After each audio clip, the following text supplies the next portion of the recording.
What will be Vietnam's priorities in its relations with emerging giant China, which was once a political foe of Vietnam? Political foe, I think the description might not be that quite accurate. That there was frictions and tensions, yes. But in our relationship with China, which is a long-standing relationship, it can be said that the relationship has never been so good. Take the long view of history and tell me when the relationship was better. That's true. So it doesn't mean it can't be even better. But if you take the retrospective view, the long view of history, this is the time when things are at their best.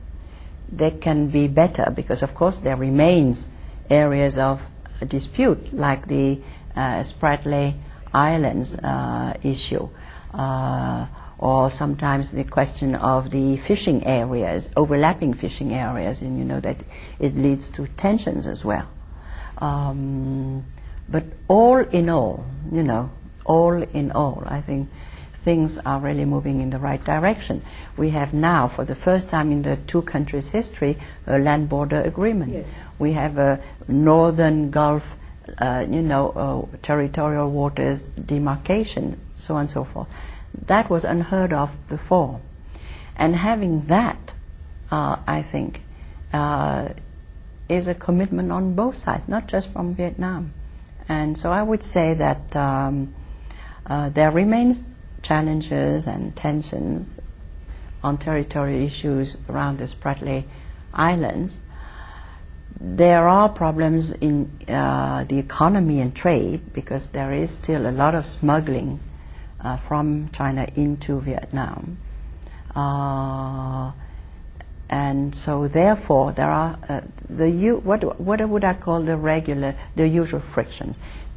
You just look at Mexico and the US. Do they have ideological problems? They don't. But they have a huge and enormous problem in trade and in immigration. That's right. You see? So in the case of Vietnam, at the social level, we do also have the problem of quite a number of Vietnamese women marrying Chinese husbands, but sometimes not always in sort of equal and sort of wholesome conditions, meaning that some of these women, are then put in situations, vulnerable situations, and so that also is a small, well, I don't know how to call it. It's a problem, a real problem, but not of major proportion. So Vietnam doesn't share some of the ASEAN members' concern about China's potential dominance or hegemony in the region? Now, China's rise is a fact. It's a fact of life. Of course, we need to ASEAN, and Vietnam included, to make sure that China will always take the cooperative approach. And so that is why within the ASEAN Plus 3 and ASEAN Plus 1 frameworks, in ARF, in all those, and the East Asian Forum, and so in all the possible frameworks, we try to make sure that we know what China wants, and we also set certain sort of, how should I say, rules of engagement. For example, the DOC on the South China Sea, or what we call the Eastern Sea.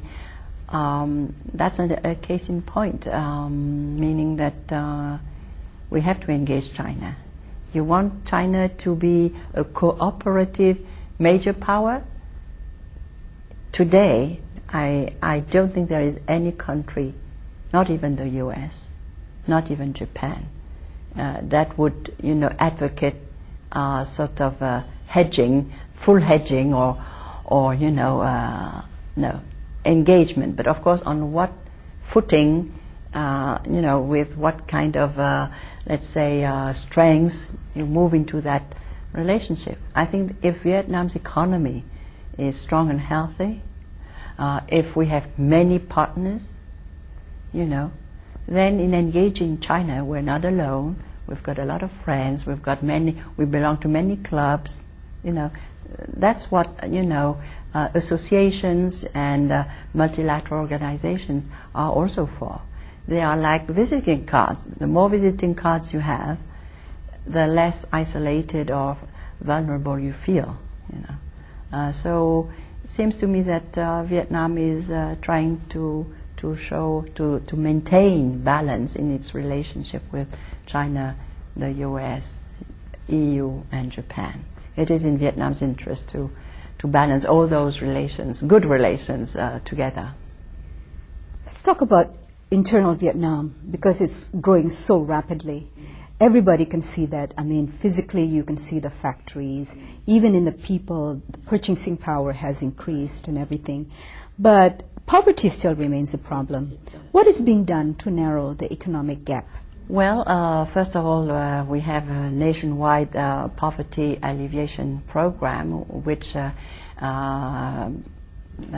evaluated by the World Bank and the United Nations, UNDP in particular, and international organizations in general, I think we are a success story together with Indonesia and China. This being said, we cannot rest on our laurels. It is clear that from now on, we will have to beware the increasing gap as the economy grows, at a rather fast pace. We will have to beware the growing gap between regions, between ethnic majority areas and ethnic minority areas. How serious is the problem of corruption, and what is the government doing to address it?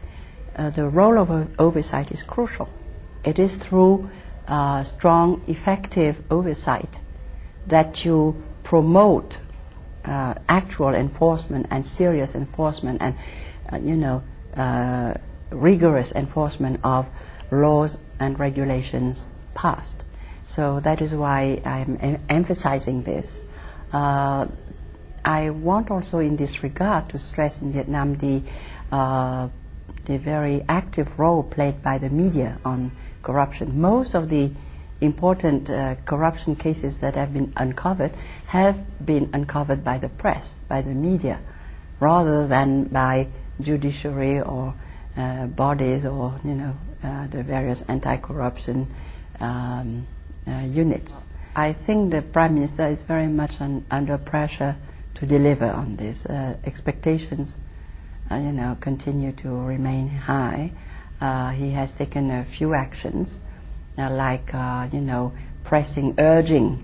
certain cases to move as investigations, to move as fast as possible. So he still has the benefit of the expectation. I assume that in about a year, people will want to see the deliverables.